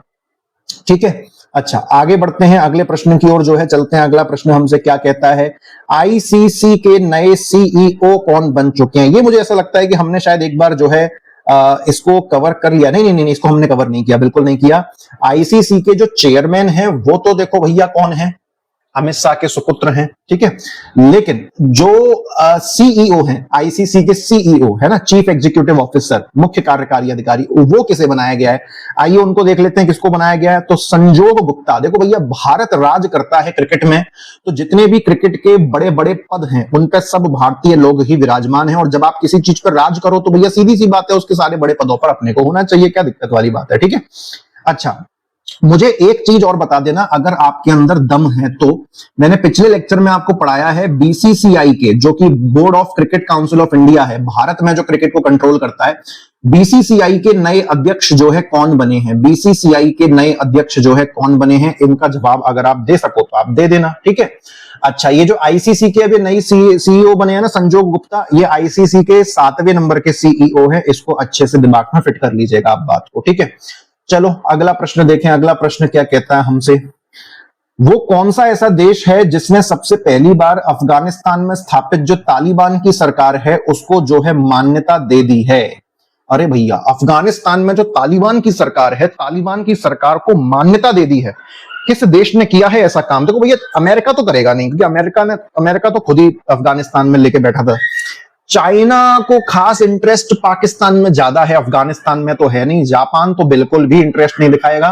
तो उस परिस्थिति में एक ही आंसर यहां पे बचता है, रूस। लेकिन आज मेरा दिन आंसर्स में अच्छा नहीं है, तो क्रॉस कंफर्म करते हैं। जी हाँ दोस्तों, बिल्कुल बिल्कुल बिल्कुल रूस ही इसका सही आंसर है। और इसके बारे में आप कुछ भी मत जानो, ठीक है ना, कुछ भी मत जानो कि रूस ने अफगानिस्तान की तालिबानी सरकार को मान्यता दे दी है भैया, कि जी हाँ हम मानते हैं कि ये सरकार ठीक है। उसके बाद बात करते हैं कि वो कौन सी कंपनी है जिसने ग्रॉक 4 को जो है लॉन्च किया है। ग्रॉक 4 जो है वो इमेजेस को एनालाइज कर सकता है, इमेजेस को देख सकता है, आपके प्रश्नों का आंसर दे सकता है। तो ग्रॉक 4 किसने किया होगा? मुझे ऐसा लग रहा है एक्स एआई, क्योंकि किसी भी चीज के आगे एक्स होता है तो वो किसकी कंपनी हो जाती है? इलॉन मस्क की। तो ये उसने चैट जीपीटी के विरोध में जो है इसको लॉन्च किया होगा। देख लेते हैं भैया, है ना, देख लेते हैं, क्वेश्चन इंपॉर्टेंट है। बिल्कुल सही है दोस्तों, ग्रॉक 4 किस कंपनी का है? ये एक्स एआई का है। इसे कब जारी किया गया है? 10 जुलाई 2025 को जारी किया गया है। सेम चैट जीपीटी जैसा है, ठीक है ना, सेम चैट जीपीटी जैसा है, ऐसा कुछ भी अलग नहीं है। लेकिन फिलहाल चैट जीपीटी के बराबर कोई नहीं आ पा रहा है, ठीक है। चलो, और आपको पता ही होगा कि इलॉन मस्क ने पहले पैसा भी लगाया था चैट जीपीटी में, लेकिन जब तक चैट जीपीटी लॉन्च भी नहीं हुआ था उसने अपना पैसा बाहर निकाल लिया, बोले मुझे नहीं लगता है सक्सेसफुल होगा। और जैसे उसने पैसा अपना बाहर निकाला, चैट जीपीटी दुनिया में सबसे ज्यादा सक्सेसफुल हो गया। तो उसको बड़ा पछतावा आज भी होता है। तो उसी पछतावे को दूर करने के लिए उसने अपना चैट जीपीटी की तरह ही एक कंपनी बनाई हुई है, एक्स एआई। मतलब कंपनी का नाम तो चैट जीपीटी की कंपनी का नाम तो ओपन एआई है, तो ओपन एआई के विरोध में उसने एक्स एआई बनाया है। और ओपन एआई का जो चैट जीपीटी है, चैट जीपीटी के विरोध में उसने अपना ग्रॉक 4 तैयार कर दिया है। इस तरीके का खेल खेला जा रहा है इलॉन मस्क के द्वारा। ठीक है दोस्तों, चलो अब आगे देखो अगला क्या कहता है। Which country's team defeated Australia in 23-25 ICC world test championship final. ठीक है, जैसे दोस्तों T20 का वर्ल्ड कप होता है, ओडीआई का वर्ल्ड कप होता है, ऐसे ही टेस्ट मैच का भी वर्ल्ड कप होता है। और टेस्ट मैच के वर्ल्ड कप को हम किस नाम से जानते हैं? वर्ल्ड टेस्ट चैंपियनशिप के नाम से जानते हैं, जिसमें इंडिया की हालत भयंकर वाली खराब रहती है। ठीक है, अच्छा तो ये जो 2023 से 25 लिखा हुआ है ना, ये 2 साल के दरमियान जो है चलता है कि 2 साल में जो जो टेस्ट मैच में टीम अच्छा प्रदर्शन करती है वो फाइनल में पहुंचती है। ठीक है, अच्छा अब सुनो, इंग्लैंड में जो है इसका आयोजन हुआ था। ठीक है, तो कौन सी टीम जीती और उसने ऑस्ट्रेलिया को हराया? तो भैया देखो, सबसे पहली बार ऐसा हुआ था कि साउथ अफ्रीका ने कोई आईसीसी टूर्नामेंट जो है जीता था और साउथ अफ्रीका ने सीधे जाके आईसीसी वर्ल्ड टेस्ट चैंपियनशिप को जीता था और बहुत ही खतरनाक टीम ऑस्ट्रेलिया को जो है धूल चटा दी थी। ठीक है, तो साउथ अफ्रीका आपको अच्छे से यहां पर याद रखना है। और देख लीजिए लिखा हुआ है, यह दक्षिण अफ्रीका का पहला वर्ल्ड टेस्ट चैंपियनशिप खिताब है और 1998 के बाद उनकी पहली आईसीसी ट्रॉफी है। इतने वर्षों से उन्होंने कुछ जीता ही नहीं था। ठीक है, चलो आगे बढ़ो अगले प्रश्न की ओर। अगला प्रश्न हमसे क्या कहता है कि भारत ने सतत विकास लक्ष्य सूचकांक में टॉप 100 में प्रवेश कर लिया है। सतत विकास रिपोर्ट 2025 वाला जो एडिशन है उसमें 167 देशों में भारत का स्थान 99 नंबर का रहा, टॉप 100 में आ चुका है। आपसे पूछ रहा है कि इस रिपोर्ट के अंदर, एसडीजी 2025 रिपोर्ट के अंदर नंबर 1 कौन सा देश था? तो नंबर 1 से प्रश्न ज्यादा नहीं आएगा, लेकिन इससे जरूर आएगा कि पहली बार एसडीजी सूचकांक में भारत टॉप 100 में आ चुका है, 99 नंबर की अपनी जो है जगह उसने बना ली है। ये बड़ा कीमती प्रश्न है। ठीक है भैया, हाँ तो इसको याद रखना। नंबर 1 पे सारे प्यारे प्यारे से देश हैं, आइए देख लेते हैं नंबर 1 पे कौन बैठा है। नंबर 1 पे दोस्तों बैठा है फिनलैंड, है ना। सूचकांक जो लिस्ट है 2025 की, तो उसमें फिनलैंड जो है टॉप पर बैठा है। स्वीडन और डेनमार्क सेकंड और थर्ड पोजीशन पे। ये आपसे नहीं पूछेगा, वो पूछेगा तो केवल भारत की रैंक को ही आपसे पूछेगा। चलते हैं अगले प्रश्न की ओर। अगला प्रश्न हमसे क्या कहता है? अगला प्रश्न दोस्तों हमसे कहता है, कहां गया, हाँ अगला प्रश्न कहता है कि जो डीआरडीओ है वो किसी चीज का टेस्ट करने की तैयारी कर रहे हैं। क्या चीज का टेस्ट करने की तैयारी कर रहे हैं? ये extended trajectory long duration hypersonic cruise missile. ठीक है, अच्छा तो कौन से प्रोजेक्ट के अंतर्गत इसको बनाया जाए? जो हाइपरसोनिक मिसाइल के बारे में हमने पहले भी पढ़ा था डीआरडीओ की, लेकिन यहां पर ये पूछ रहा है कि ये जो डीआरडीओ, ये जो एक ज्यादा लंबी दूरी की और ज्यादा लंबे समय तक का चलने वाली जो हाइपरसोनिक मिसाइल है, जो और दूरी तक वार कर सकेगी, तो इसके टेस्ट पे जो है वो डीआरडीओ काम कर रहा है। लेकिन वो कोई ना कोई प्रोजेक्ट का नाम देते हैं ना वो हर किसी अपने काम को, तो किस प्रोजेक्ट के तहत कर रहा है? प्रोजेक्ट लक्ष्य है, प्रोजेक्ट कुशा है, प्रोजेक्ट विष्णु है, प्रोजेक्ट अस्त्र है, क्या है भैया? तो आओ सही आंसर पता कर लेते हैं। सही आंसर क्या है भैया? सही आंसर क्या है? सही आंसर है प्रोजेक्ट विष्णु। क्या आंसर है? प्रोजेक्ट विष्णु के अंतर्गत डीआरडीओ जो है लंबी दूरी की हाइपरसोनिक क्रूज मिसाइल तैयार करने वाला है। और ये पता है 8 मैक स्पीड के बराबर होगी भैया। 8 मैक मतलब ध्वनि की गति से भी 8 गुना ज्यादा, 8 times more than the speed of sound. Oh my God! और सही नाम रखा प्रोजेक्ट विष्णु। जिस पर दाग दी गई उसकी तो हालत ही टाइट हो जाएगी। बाप रे बाप! मारक क्षमता कितनी है? 1500 किलोमीटर दूर तक के टारगेट को भेद दिया जाएगा, उड़ा दिया जाएगा, फोड़ दिया जाएगा, एकदम चकनाचूर कर दिया जाएगा। ठीक है, बेहतरीन प्रोजेक्ट विष्णु, याद रखना है दोस्तों हमको। ठीक है, अच्छा चलो आगे देखते हैं। अगला प्रश्न क्या आ रहा है यहां पर? ट्विटर के जो को फाउंडर हैं जैक डोर्सी ने एक नया मैसेजिंग ऐप लॉन्च कर दिया है, जिसके काम करने के लिए इंटरनेट कनेक्शन की जरूरत नहीं होती। इसका नाम क्या है? अरे वाह भाई वाह, इंटरनेट कनेक्शन की जरूरत ही नहीं है, बेहतरीन। आइए देखते हैं भाई ये ऐसा कौन सा जो है मैसेजिंग ऐप आ गया है। दोस्तों इसका नाम है बिट चैट। क्या नाम है इसका? इसका नाम है बिट चैट, कि बैठ जाओ और चटियाओ, क्योंकि इंटरनेट की जरूरत तुमको बिल्कुल भी नहीं है। ये ब्लूटूथ नेटवर्क के माध्यम से जो है चलता है और मुख्य रूप से आईफोन यूजर्स के लिए जो है उपलब्ध करवाया गया है। ये देखो, इंटरनेट नहीं होगा तो मैसेज लीक होने के चांस भी ना के बराबर हो जाएंगे। मतलब पहले तो अमीर बनना पड़ेगा, आईफोन लेना पड़ेगा, और उसके बाद ये बैठ के चटियाने वाला बिट चैट ऐप यूज करना पड़ेगा। भैया इससे अच्छा हम अपने 15,000 के फोन में नेट चला के कर लेंगे, चटिया लेंगे भैया। चटियाएं किससे? कोई हो भी तो सही चटियाने के लिए यार। कोई बात नहीं, चलो। The president of India has opened राष्ट्रपति तपोवन एंड राष्ट्रपति निकेतन एट विच प्लेस? यानी कि जो भारत की राष्ट्रपति हैं उन्होंने किस स्थान पर उन्होंने किस स्थान पर राष्ट्रपति तपोवन और राष्ट्रपति निकेतन को जो है खोला है? देहरादून, इंदौर, नई दिल्ली, हैदराबाद। क्या लगता है, इंदौर में ओपन किया होगा क्या? यार इंदौर में राष्ट्रपति तपोवन और राष्ट्रपति निकेतन ये सब ओपन हो जाता तो इंदौर की जनता पागल हो जाती है ना। ठंड वंड के इलाके में लॉन्च कर देहरादून में तो नहीं कर दिया। चलो देखते हैं यार। हाँ बिल्कुल सही है। देखो यार, राष्ट्रपति निकेतन और राष्ट्रपति तपोवन बढ़िया मौसम के इलाके में किया गया। देहरादून में जो है राष्ट्रपति जी के द्वारा जो है इसको खोला गया है। ठीक है, अच्छा। और कुछ नहीं, बैठने करने की, घूमने फिरने की जगह है, मजे करो बस, और क्या, कुछ नहीं है। कॉम्प्लेक्स है, बढ़िया घूमो फिरो, कैफेटेरिया वगैरह सब कुछ मिलेगा आपको इसमें। ठीक है ना, चलो ये तो अच्छा है, बस देहरादून याद करना था हमको।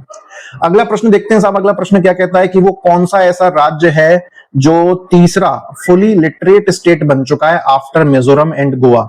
यार हम तो 4 तक पढ़ चुके हैं ना, हम तो 4 तक पढ़ चुके हैं फंक्शनल लिटरेट, कार्यात्मक साक्षरता वाले में, कि चौथे नंबर का हिमाचल प्रदेश बना था। और ये तो तीसरे वाला पूछ रहा है, तो तीसरे वाले में हिमाचल प्रदेश तो होगा नहीं, क्योंकि हिमाचल प्रदेश तो चौथे नंबर का राज्य बना था, हम पहले कवर कर लिया। तो इसमें से फिर अपन ने कौन सा देखा था तीसरे नंबर का? आओ बताओ। सिक्किम तो नहीं होगा, सिक्किम तो नहीं देखा था ना, त्रिपुरा या मणिपुर में से कुछ देखा था। जी हाँ, त्रिपुरा, बिल्कुल सही, त्रिपुरा। तो मिजोरम हो गया, गोवा हो गया, त्रिपुरा हो गया, और चौथा जो है आपका हिमाचल प्रदेश कैटेगरी में आ गया है ना। चलिए आगे बढ़ते हैं। वैसे ये क्वेश्चन अलग है। क्यों ये क्वेश्चन अलग है? ये क्वेश्चन इसीलिए अलग है क्योंकि हमने जो पहला पढ़ा था वो कार्यात्मक साक्षरता वाला प्रश्न था कि फंक्शनल लिटरेसी में, ये है पूर्ण साक्षरता में, है ना। तो इसमें ये डिफरेंस आप याद रखिएगा। ठीक, चलो आगे बढ़ते हैं, आगे बढ़ते हैं। अगला प्रश्न देखें। अगला प्रश्न क्या है?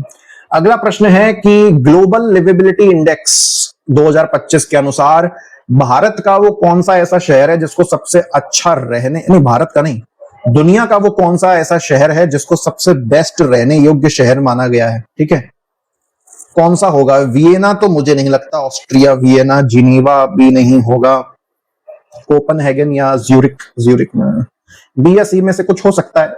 जी हाँ बिल्कुल सही है। कोपनहेगन को जो है, कोपनहेगन जो कि कहां आता है? डेनमार्क में, इसे दुनिया का सबसे ज्यादा रहने योग्य शहर जो है माना गया है। इस बात को हमको ध्यान रखना है। पहले पिछले 3 सालों में वियना हुआ करता था, लेकिन अब वियना को जो है हटा के कोपनहेगन आ गया है फर्स्ट पोजीशन पर। ठीक है, अच्छा चलो आगे देखो। अगला क्या कहता है? वैश्विक शांति सूचकांक 2025 ग्लोबल पीस इंडेक्स 2025 के अनुसार पूरे विश्व में जो वैश्विक शांति है, जो ग्लोबल पीस है, उसमें 0.36% की कमी आई है। मतलब पूरी दुनिया में से शांति कम हो गई है। सही बात है, युद्ध बुद्ध हो रहे हैं। भारत का रैंक क्या है भैया इसकी शांति में? कितनी शांति है भारत के अंदर? चलो देख लेते हैं। वाह क्या शांति है, वाह क्या सीन है, वाह सफेद कपड़ा, वाह। 115 नंबर पे आते हैं हम लोग शांति के नाम पर, है ना। और हम फिर कहते हैं भगवान के लिए हमें अकेला छोड़ दो। तो सही तो है कि देश में शांति तो है नहीं बिल्कुल भी, तभी हम परेशान होते रहते हैं, फ्रस्ट्रेट होते रहते हैं। भारत की जनता में समझता हूँ सबसे ज्यादा फ्रस्ट्रेटेड जनता है भाई, सबसे ज्यादा फ्रस्ट्रेटेड जनता है ना। सबसे ज्यादा मूर्ख जनता भी भारत की है, इसमें कोई दो राहे नहीं है, कोई डाउट नहीं है।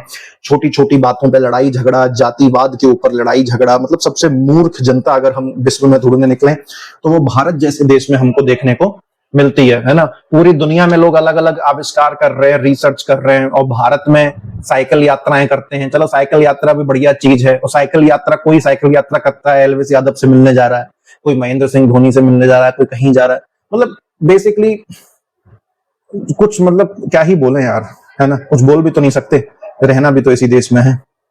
चलो ठीक है, तो भारत का स्थान क्या आया भैया इसमें? भारत का स्थान आया 115 यार, इसको अपने को याद रखना है। ठीक है, और पूरी दुनिया में से जो शांति की कमी हो गई है वो कितने प्रतिशत शांति की कमी हो गई है? 0.36% शांति जो है खत्म हो गई है पूरी दुनिया में से। लो भैया खत्म कर दी शांति।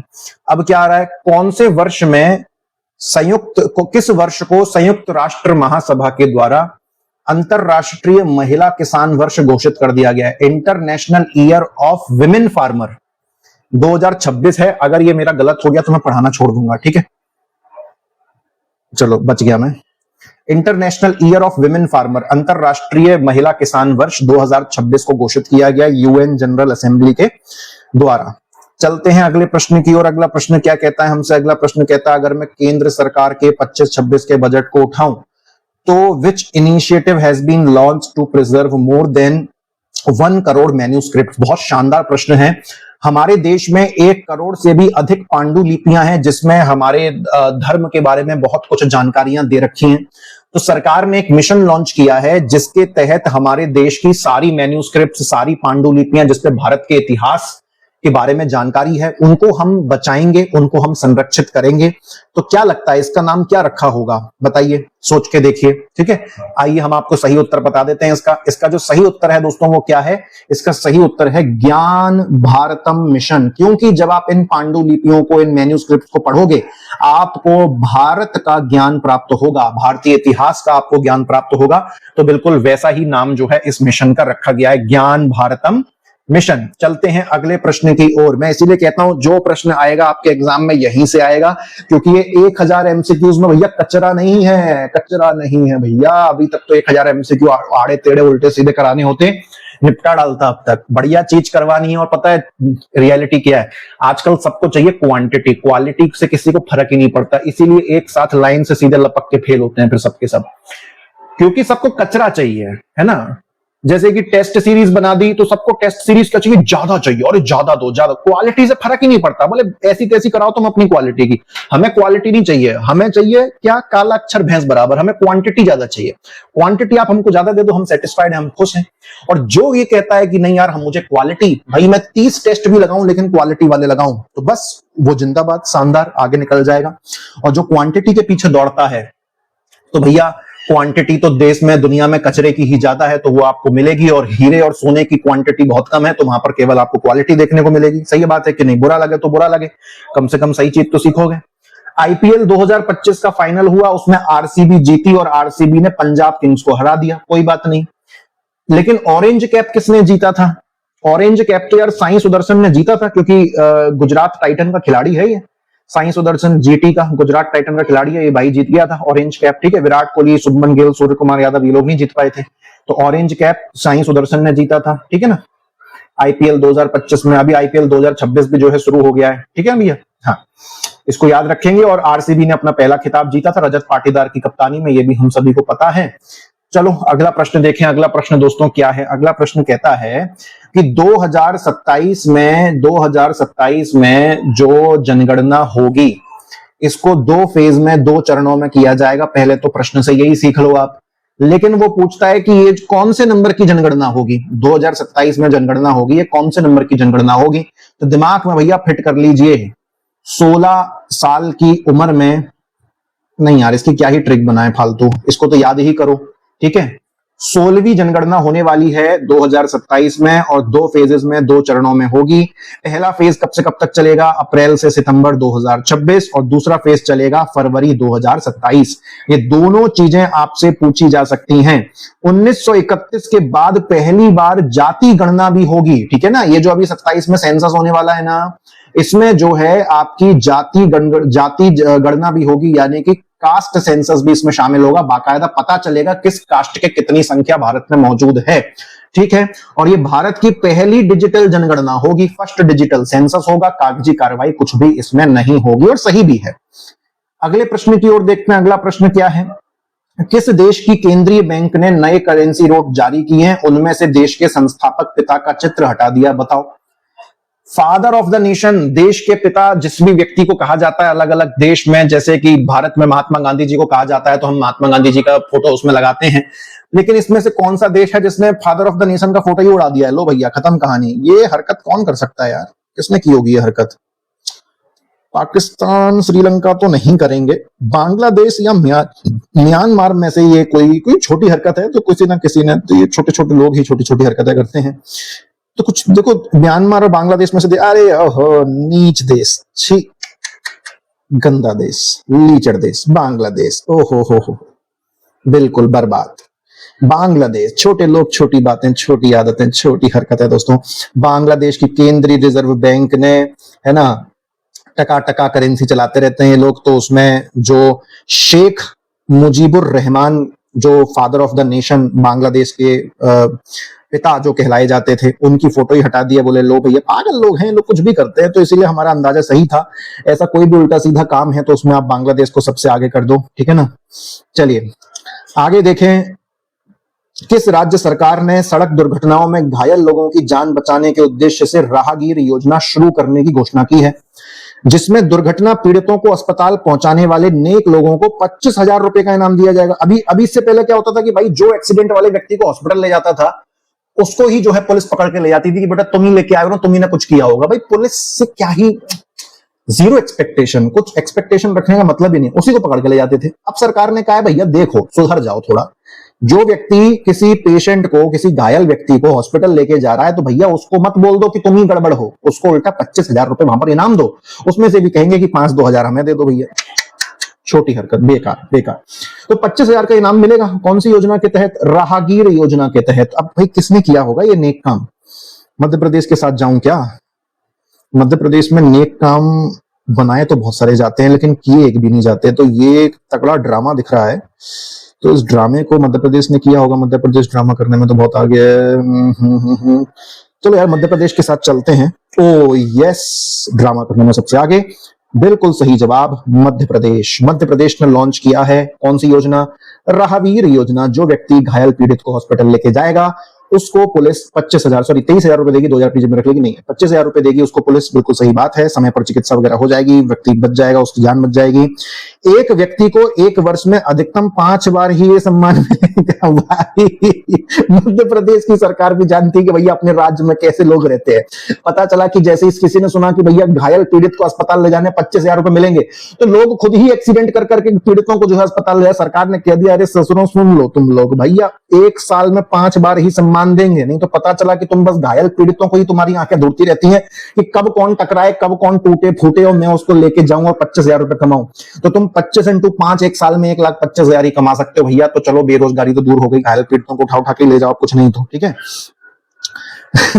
गजब है यार, गजब गजब गजब। चलो अगला प्रश्न देखो, अगला प्रश्न क्या है?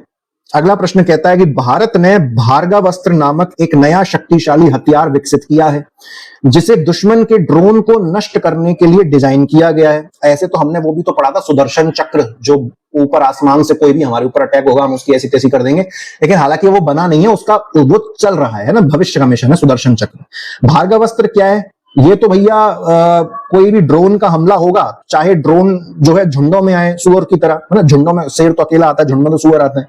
तो अगर सुअरों का झुंड आया है ड्रोन पे बैठ बैठ के, चाहे अकेले आए हैं, कोई फर्क नहीं पड़ता, जो हमारा भार्गवास्त्र है वो हर प्रकार के ड्रोन को मार गिराएगा। तो भार्गवास्त्र को भैया बनाया किसने है ये बताओ यार, सीधी सी बात है ना। महिंद्रा एरोस्पेस वाले कहां से आ गए, इनको हटाओ। और कौन सा हो सकता है? ये लगता है आपको सोलर डिफेंस, है ना, ये इन्होंने बनाया होगा क्या? देख लेते हैं यार, ये तो मुझसे तुक्का नहीं लगाया जा रहा, इसका तो सही आंसर देख लेते हैं। हाँ, सोलर डिफेंस वालों ने बनाया है, ठीक है ना, solar defence and aerospace limited वालों ने बनाया है। क्या नाम बनाया है? भार्गवास्त्र, ठीक है, भार्गवास्त्र, भार्गवास्त्र। बहुत बढ़िया। ऐसे याद रख सकते हैं कि भार्गवास्त्र मतलब जिसमें सूर्य जैसी तेजी हो, ताकि कोई भी दुश्मन का ड्रोन जो है एकदम खत्म हो जाए इसको देखते ही। तो वहां से हम लोग ये देख सकते हैं, ठीक है। 6 किलोमीटर दूर से कोई दुश्मन का ड्रोन आता है तो ये उसको डिटेक्ट कर सकता है और नष्ट करने की क्षमता 2.5 किलोमीटर, मतलब 6 किलोमीटर दूर बता देगा तुमको कि ये 6 किलोमीटर दूर से कोई ड्रोन आ रहा है, लेकिन वो खुद उस ड्रोन को कब तक मार पाएगा जब वो 2.5 किलोमीटर के दायरे में आ जाएगा, ठीक है भैया। चलो आगे देखें, अगला प्रश्न क्या बोलता है? अगला प्रश्न कहता है कि याला ग्लेशियर, ग्लेशियर का मतलब क्या होता है हिंदी मीडियम वालों को पता है? हिमनद। तो याला ग्लेशियर जो है उसको मृतक घोषित कर दिया गया है, ग्लेशियर मर गया। बताइए, लोग भी मर रहे हैं, ग्लेशियर भी मर रहा है। तो याला ग्लेशियर का संबंध किस देश से है? ग्लेशियर वगैरह तो कहां देखने को मिलते हैं? नेपाल वेपाल में देखने को मिलते हैं, वहीं पर ठंडा होता है, वहीं होगा ये। जी हाँ, नेपाल में है ये ग्लेशियर। और जो रिपोर्ट कहती है, रिपोर्ट ये कह रही है कि 2040 तक पूरी तरीके से ग्लेशियर समाप्त हो जाएगा, निपट जाएगा, कहानी खत्म है इसकी पूरी तरीके से। याला ग्लेशियर है ना। चलो आगे क्या बोलता है? Which state has become first in India to make robotic education mandatory for 10th class student? अरे 10वीं क्लास के जो बच्चे हैं उनके लिए रोबोटिक्स एजुकेशन कंपलसरी कर दी गई है। अब ये अच्छा काम है, इसमें तो मध्य प्रदेश आएगा नहीं, तो ऑप्शन में ही नहीं है। तो कौन सा राज्य बन गया जिन्होंने रोबोटिक की एजुकेशन को जो है कंपलसरी कर दिया, बताओ जरा। तो यार यहाँ पर कौन बन गया है, पहला राज्य कौन बन गया जरा देखें। केरल, केरल कर सकता है ना ऐसा कुछ काम, ये अच्छा वाला काम, बढ़िया वाला काम। तेलंगाना भी कर सकता है वैसे तो, सिक्किम और तमिलनाडु के बस की बात ही नहीं है ना। तमिलनाडु देखो फर्जी है पूरी तरीके से, इसके बस की बात भी नहीं है, सिक्किम के बस की बात भी नहीं है। तेलंगाना और केरल में से कोई कर सकता है, ये देख लेते हैं किसने किया है। जी हाँ बिल्कुल, सब पता है आपने, केरल ने। केरल आगे है भैया, केरल आगे है। केरल में केरला स्टोरी मूवी बनती रहती है, उसमें भी बहुत कुछ दिखाया जाता है, बाप रे बाप, बहुत देख पाना उस मूवी को बड़ा मुश्किल है। लेकिन केरल यहाँ पर कुछ ऐसे अच्छे काम भी कर रहा है, समझ नहीं आता क्या करना चाह रहा है। ठीक है, चलो कोई बात नहीं। इसमें वर्ल्ड ऑफ रोबोट्स जैसे विषयों के माध्यम से आधुनिक, ये हाँ ये सब नहीं पढ़ना आपको, कक्षा 10 के छात्रों के लिए रोबोटिक शिक्षा अनिवार्य कंपलसरी कर दी गई है, बस ये हमको जानना है। किसके द्वारा? केरल के द्वारा। ठीक है, चलो अगला देखो। इंग्लैंड और इंडिया की टेस्ट सीरीज जिसका नाम रखा जाएगा Anderson Tendulkar trophy. What was this series called when played in England? मतलब क्या कहा जा रहा है कि इंग्लैंड भारत की टेस्ट सीरीज का नाम एंडरसन तेंदुलकर ट्रॉफी रखा जाएगा। इंग्लैंड में खेली जाने वाली इस सीरीज को पहले किस नाम से जाना जाता था? मतलब ये जो एंडरसन तेंदुलकर ट्रॉफी देख रहे हो, ये नया नाम है साहब। ठीक है, भारत और इंग्लैंड के बीच में जो टेस्ट सीरीज खेली जाएगी उसका नया नाम है। वो आपसे पूछ रहा है कि भैया नया नाम तो हमने आपको बता दिया, तुम तो हमको पुराना नाम बताओ कि भैया पुराना नाम क्या हुआ करता था इस टेस्ट सीरीज का। तो पुराना नाम क्या होता था? पटौदी ट्रॉफी हुआ करता होगा, क्योंकि ईरानी कप, विजय हजारे, ये तो सब लोकल वाले टूर्नामेंट है, तो पटौदी ट्रॉफी ही होता है भाई, यही बचा फिर तो। जी हाँ बिल्कुल, पटौदी ट्रॉफी है ना, ये वही है सैफ अली खान वाले पूर्वज। आगे देखो अगला क्या कहता है। किस देश को विश्व स्वास्थ्य संगठन यानी कि WHO के द्वारा सार्वजनिक स्वास्थ्य समस्या के रूप में ट्रैकोमा नामक जो बीमारी होती है उसको उन्मूलन का प्रमाण पत्र प्रदान कर दिया गया? मतलब इनमें से कौन से देश ने ट्रैकोमा बीमारी को बिल्कुल समाप्त कर दिया है? सार्वजनिक स्वास्थ्य बीमारियों की लिस्ट में, पब्लिक हेल्थ प्रॉब्लम की लिस्ट में जो ट्रैकोमा की बीमारी होती है उसको पूरी तरीके से खत्म कर दिया है भैया। ठीक है, तो कौन से देश ने ऐसा काम अचीव कर लिया है? किसकी बस की ये चीज है? आइए देखते हैं। भारत ने ये काम किया है, बाकी लोगों के बस की ये चीज नहीं है। भारत में से अब ट्रैकोमा नामक बीमारी को बिल्कुल तरीके से हटा दिया गया है सार्वजनिक स्वास्थ्य बीमारियों की लिस्ट में से। ठीक है, भारत ने 2017 में ही ट्रैकोमा से मुक्ति की घोषणा कर दी थी, जिसे 2021 से 24 की निगरानी के बाद प्रमाणित किया गया है।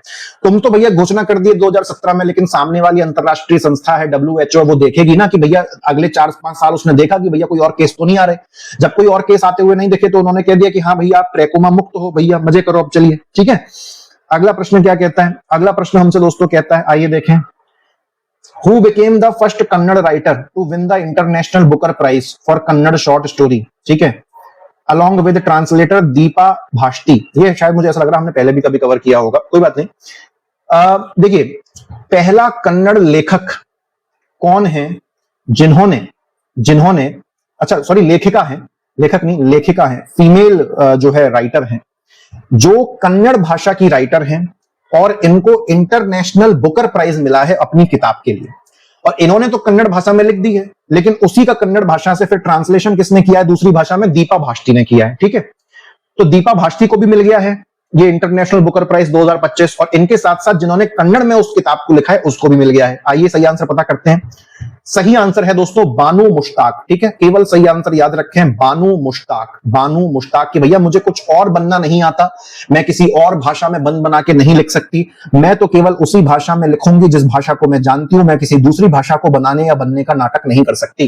तो बानू मुश्ताक, और इनकी कौन सी कहानी है? इनकी कहानी का नाम है हार्ट लैंप, जो कि कन्नड़ भाषा में लिखी गई है, और इसी कन्नड़ भाषा की हार्ट लैंप वाली कहानी को इंग्लिश में ट्रांसलेट किया है दीपा भाष्टी ने। और दीपा भाष्टी और बानू मुश्ताक दोनों को अंतरराष्ट्रीय बुकर प्राइज मिला है 2025 वाला। बढ़ते हैं आगे अगले प्रश्न की ओर। अगला प्रश्न दोस्तों हमसे क्या कहता है? भारत का जो चुनाव आयोग है वो मतदाताओं और चुनाव अधिकारियों, राजनीतिक दल और नागरिक सम्मान जैसे अन्य हितधारकों के लिए एक नया ऐप जो है लॉन्च किया है, उसका नाम बताओ। सीधी सी बात है, भारत के निर्वाचन आयोग ने, इलेक्शन कमीशन ऑफ इंडिया ने नया ऐप लॉन्च किया है। इस ऐप का नाम बताओ जो कि वोट डालने वाले को, पॉलिटिकल पार्टी को, सबको जो है बढ़िया सुविधा देगा। इसका नाम क्या है दोस्तों? एकीनेट। आप सभी ने पहले भी 1000 बार सुना होगा, हमने करंट में पहले भी जो है डिस्कस इसको किया है। ठीक है, अच्छा चलिए, बाकी और कुछ नहीं, बस एकीनेट को आपको याद रखना है। अगले प्रश्न की ओर चलते हैं। अगला प्रश्न हमसे क्या बोलता है? देखो, पर्यावरण, वन और जलवायु परिवर्तन मंत्रालय, ये पता नहीं ससुरा काय के लिए हिला जा रहा बार बार, ministry of environment, forest and climate change, उन्होंने इस मंत्रालय के द्वारा, जो शॉर्ट में पर्यावरण मंत्रालय कह लो, इन्होंने एक अभियान लॉन्च किया है विश्व पर्यावरण दिवस 2025 के मौके पर। इस अभियान का इन्होंने नाम क्या रखा है? सीधी सी बात है, ठीक है, नाम क्या रखा है? ये चारों नाम आपके सामने दे रखे हैं। ये नदियां वदियां साफ करने की बात तो नहीं की होगी, मुझे नहीं लगता। बाकी को हम लोग जो है जरूर देख सकते हैं, ये भी शायद नहीं किया होगा, ऐसी बातें पता नहीं, देखना पड़ेगा। बहुत करीबी करीबी ऑप्शन है, मैं तुक्का नहीं लगाना चाहूंगा, है ना। चलो देखो, बी और सी हमने हटाई दिया था वैसे ही, तो ए और डी बचा था। तो इसका जो सही आंसर है वो ऑप्शन नंबर डी है। हमारे देश का जो एनवायरमेंट मिनिस्ट्री है, उन्होंने विश्व पर्यावरण दिवस 2025 के मौके पर इस पहल को जो है लॉन्च किया है। नाम है one nation one mission and plastic pollution. एक राष्ट्र एक मिशन, प्लास्टिक प्रदूषण को समाप्त करो। तो बेसिकली प्लास्टिक प्रदूषण के विरोध में जो है इस मिशन को लॉन्च किया गया है। आगे बढ़ते हैं, अगला प्रश्न क्या है? अगला प्रश्न है, अकॉर्डिंग टू द रिपोर्ट, एक रिपोर्ट आई है जिसका नाम है पॉलिसी फॉर मीडियम एंटरप्राइजेस। इसको नीति आयोग ने जारी किया है और यह सूक्ष्म लघु एवं मध्यम उद्योगों से संबंधित है। और इस रिपोर्ट में बताया गया है कि हमारे देश में जो एमएसएमई हैं वो भारत की जीडीपी में अपना कितना प्रतिशत योगदान देते हैं। तो बस हमको उस ऑप्शन को जो है टिक करना है यहां पर। तो आइए पता कर लेते हैं सही आंसर क्या है। दोस्तों पता कर लेते हैं सही आंसर क्या है। तो सही आंसर है 29%। मतलब भारत की जो जीडीपी है, भारत की जीडीपी में एमएसएमई का योगदान, भारत की जीडीपी में एमएसएमई का योगदान कितना है दोस्तों? 29% है। 29% जो है भारत की जीडीपी केवल एमएसएमई जो है खींच रही है एकदम तगड़े तरीके से। चलते हैं आगे अगले प्रश्न की ओर। अगला प्रश्न कहता है कि which state has launched women centric campaign आदि शक्ति अभियान to promote grassroots women empowerment on the occasion of 300 birth anniversary of रानी अहिल्याबाई होलकर। देखिए, रानी अहिल्याबाई होलकर जी की 300वीं नंबर की जयंती बनाई गई 2025 में। तो इस अवसर पर किस राज्य सरकार ने एक अभियान की शुरुआत करी? अभियान का नाम रखा गया आदि शक्ति अभियान। अभियान का उद्देश्य यही है कि जो महिलाएं बिल्कुल ग्रामीण स्तर पर काम कर रही हैं, बहुत निम्न स्तर पर ग्रासरूट लेवल पर काम कर रही हैं, भैया हम उनको भी सशक्त बनाएं। तो जैसे ही व्यक्ति ने सुना अहिल्याबाई होलकर से संबंधित प्रश्न है, तो वो छूटते ही मध्य प्रदेश पे जाएगा और यहीं पर आपकी जो है लुटिया पलट हो जाएगी भैया। ठीक है, जरूरी नहीं है कि जब भी अहिल्याबाई होलकर के संबंध में प्रश्न आए तो उसमें आंसर हमेशा मध्य प्रदेश हो। और अगर ये क्वेश्चन आया तो इसमें 90% लोग जो है फेल हो जाएंगे, निपट जाएंगे इस प्रश्न के अंदर। इसीलिए इसकी प्रैक्टिस कराने के लिए मैंने यहां पर डाल दिया है कि अहिल्याबाई होलकर भले ही वहां पर नाम दिख रहा है, आदि शक्ति अभियान को लेकिन शुरू किया है महाराष्ट्र ने। महाराष्ट्र जो है इसका करेक्ट आंसर है साहब। ठीक है, याद रखना, फैल मत जाना। आज का जो अंतिम प्रश्न है वो प्रश्न हमसे क्या कहता है? वो प्रश्न हमसे कहता है, ये तो बहुत एक मतलब मैं आपके लिए प्रश्न आप देख पा रहे होंगे जिस तरीके से डिजाइन किए गए हैं उनमें मतलब कुछ अलग हटके करने का प्रयास किया। खैर छोड़ो, आप नहीं भी समझ पाओगे तो कोई दिक्कत वाली बात नहीं है। प्रधानमंत्री नरेंद्र मोदी जी ने वेव्स 2025 जो कि एक समिट हुई थी, सम्मेलन हुआ था, उसमें अपने भाषण के दौरान एक शब्द का प्रयोग किया था, ऑरेंज इकोनॉमी। ये शब्द आ सकता है ऑरेंज इकोनॉमी, जो नरेंद्र मोदी जी ने अपने भाषण के दौरान इस शब्द का प्रयोग किया। तो आपको बताना है कि ऑरेंज इकोनॉमी का आखिर मतलब क्या होता है। तो स्क्रीन को यहां पर बीच में एक बार पॉज का बटन दबाओ और एक बार चारों ऑप्शंस को फटाक से पढ़ लो। जल्दी पॉज का बटन दबाओ, तेज मत चलो, फटाक से दबाओ पॉज का बटन, एक बार पढ़ लो चारों के चारों ऑप्शन। ऑप्शन पढ़ने के बाद अब इसका सही आंसर देखते हैं कि भैया ऑरेंज इकोनॉमी कल को प्रश्न में आ गया यूनिट नंबर 6 में, तो ऑरेंज इकोनॉमी का मतलब क्या होता है।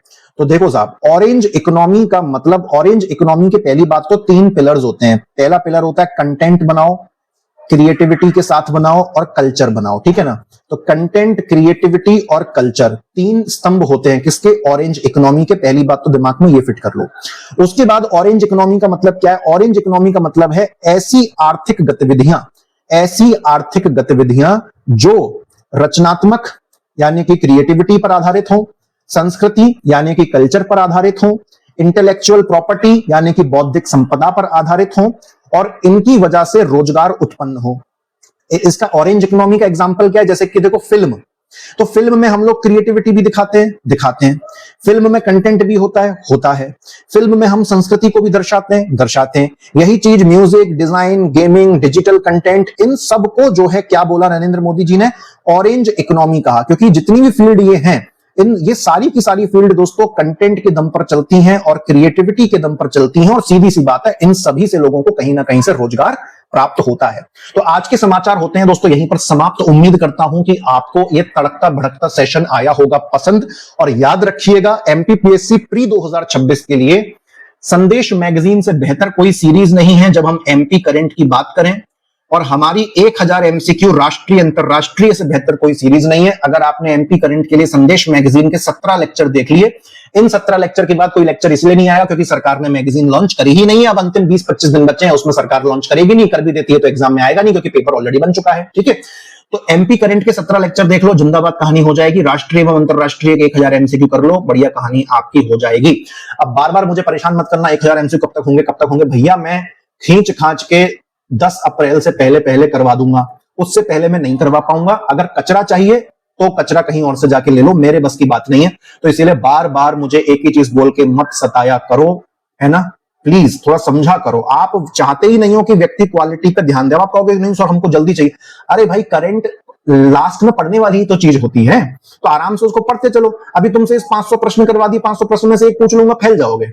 तो पहले जितना कराया उसको तो मजबूत कर लो कि नहीं टीचर ने तो कहा था 1000 क्वेश्चन ही करवाऊंगा, तो जब तक 1000 क्वेश्चन नहीं होंगे मैं ना खुद सांस लूंगा ना टीचर को सांस ले दूंगा। अरे ऐसी की तैसी सांस मत लेने दो यार, तुम 500 क्वेश्चन कराए, 500 कोई कर लो, उसी में से बन जाएगा भाई।